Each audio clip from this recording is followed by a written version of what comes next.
You've heard a lot of topics today about change, about growth, about finding your purpose. The one thing that I feel hinders a lot of this is this word of anxiety, okay? The concept of anxiety. So anxiety is like your overprotective friend, looming over your shoulder, following you around. You need to send a text to your boss? Here, let me help you.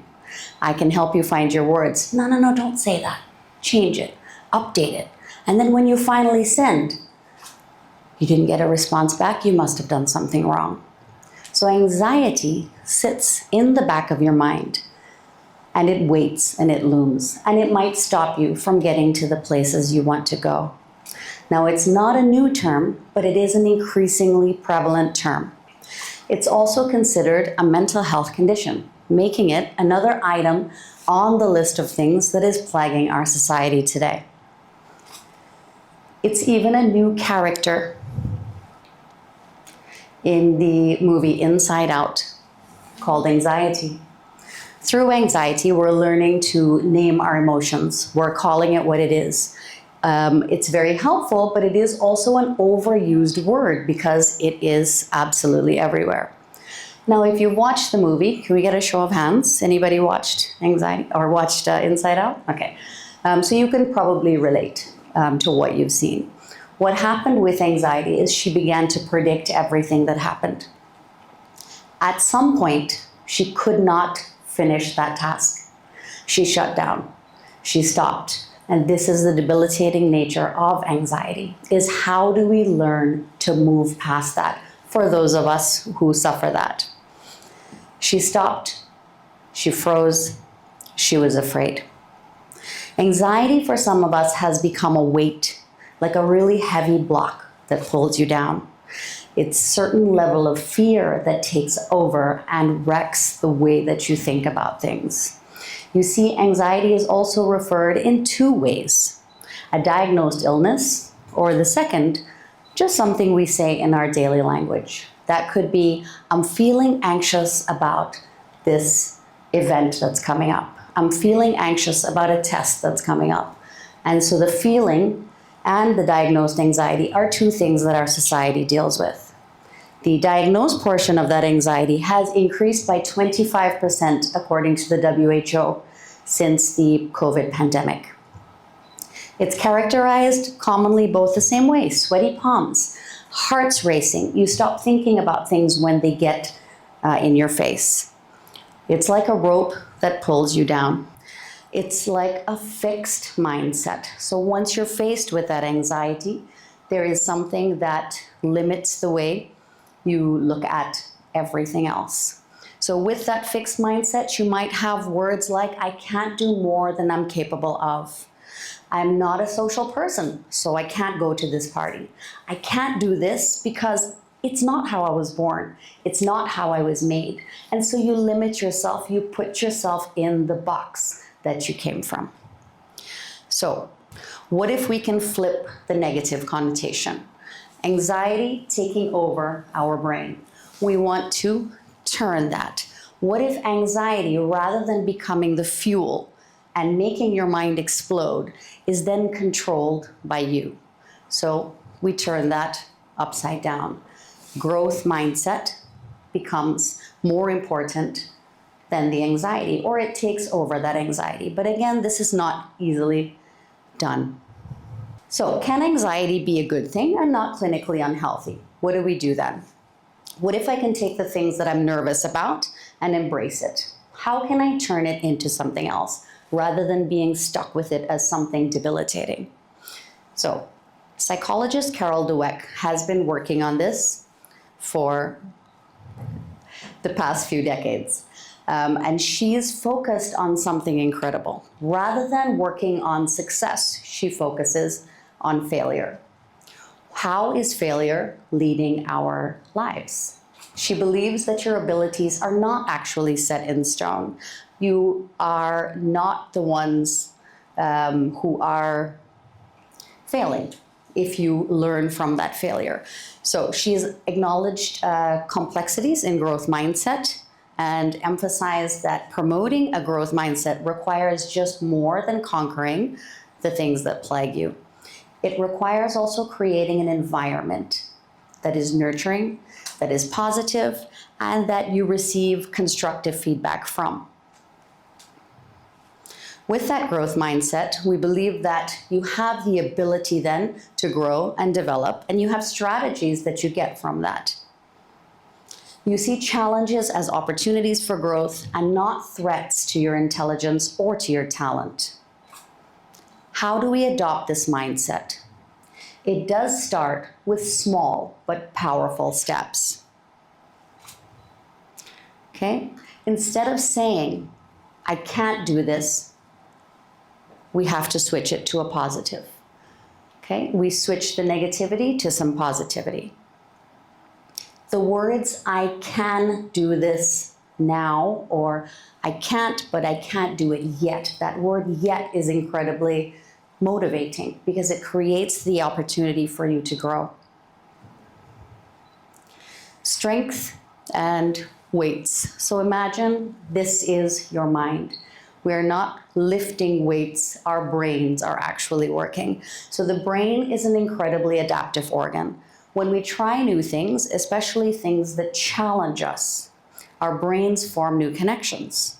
Our brains get strengthened by the things that we're pushing to do.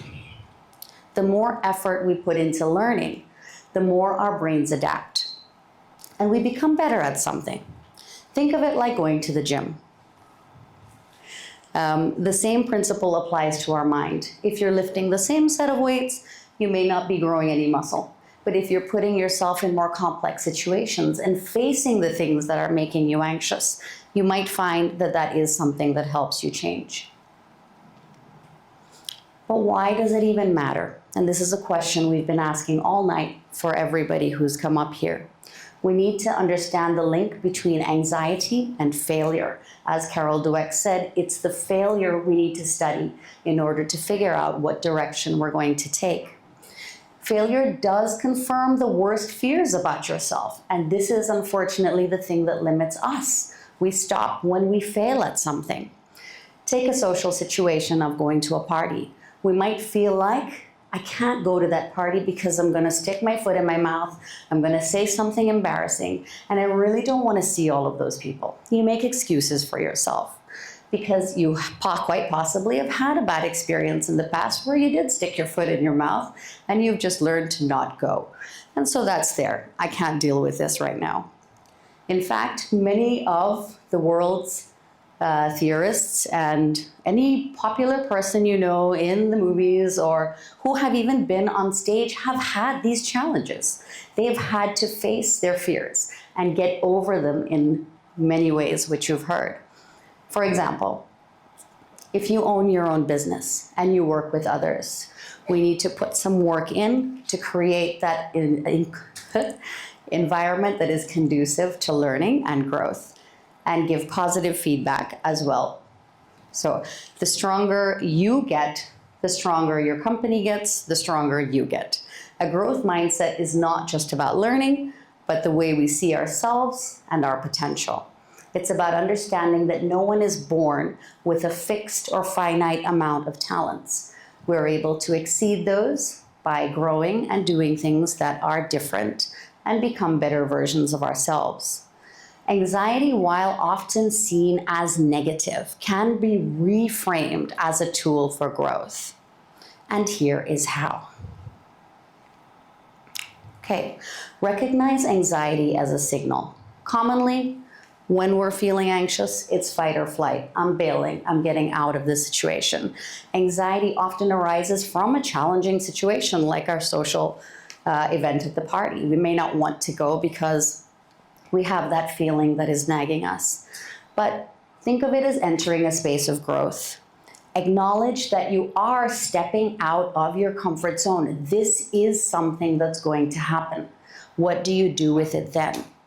You then just take steps to make that happen. What can you do? You're looking for a relationship. You need to clean up a little bit. Maybe if you're a guy, you go get a shave, you get a haircut. If you're a girl, you go get a new dress. You recognize the things that you're having a hard time with, and you do everything to kind of push forward. The idea here is process, not product. You may not even make it to the party that day. You've gone out, you've got your new dress, you gave yourself a shave, but you couldn't get out the door, and that's okay. I think that's the first step towards that growth. And the next time we embrace it and take a step further. You're not the end of that game. It's about the process that you go through while on this journey. If you're nervous about going to that party, you learn to dance. You learn to introduce yourself. You practice conversation. You do everything you can in that process of getting there. And the growth mindset is about valuing the effort over learning. And when anxiousness approaches and it's there, instead of worrying about the failure, ask yourself, what can I learn from this? This shift helps to turn anxiety into curiosity and possibly a willingness to improve. Challenging limiting beliefs and embracing your mistakes. Remind yourself that growth, when you're moving forward, without any awkward moments, there wouldn't be any growth. You wouldn't know what to do next. Celebrate the effort rather than the results, and use anxiety as that opportunity to question your beliefs. Remind yourself that abilities and intelligences can develop with effort, practice, and some learning. In your social example, we may have offended someone with that awkwardness. We may have put our foot in our mouth repeatedly. Can we just apologize, move on, and then try again? And that's something we have to come face to face with. That's the challenge with anxiety, but unfortunately, that's part of the process. In essence, you're reframing the previous failure and turning it into feedback. See those opportunities as points of growth. They're not reflections of your worth. They're not permanent. It's a temporary state of being. You will transition out of that. Thomas Edison, for example, when he invented the light bulb, it was not done in a day. We currently have light bulbs now, but because Thomas Edison continued to work at what he was doing. He was in his early stages, and his late stages, everything failed, and he did not give up. Today, we have the modern light bulb. So, what do we all do? We use that anxiety to set goals. We've said process, we've said step by step, and how do we step forward to make this happen? So, instead of avoiding the tasks that cause the anxiety, set small, achievable goals. This process builds more resilience and forces the idea of progress and perseverance that comes from making your mistakes. Have achievable goals that you can gradually master. For the party, for example, could we say, yes, I'm going to get ready, I'm going to get that shave, I'm going to get a new dress. I'm going to introduce myself to one person. Could that be something I master rather than working the room and stepping in, even if I'm there for a little bit? Small goals might be able to work one step at a time. So, the next time you face a challenge or experience failure, remind yourself that failure is only feedback. Be Thomas Edison. Every step and every mistake, every lesson learned brings you closer to unlocking your full potential. Thomas Edison actually failed over 1,000 times. When asked, how does it feel to have failed 1,000 times?